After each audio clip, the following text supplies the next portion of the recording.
পান গাছ এটা, এই যে কত বড় বড় পান হয়েছে। এই যে এটা হলো মরিচ গাছ, এই যে মরিচটা অনেক মানে কালো কালো মরিচটা।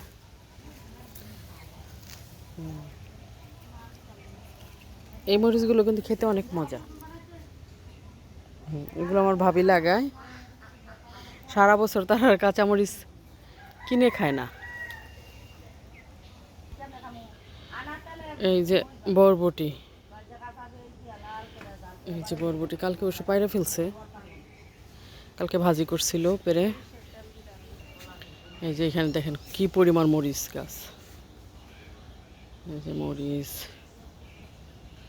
এই যে মরিচ।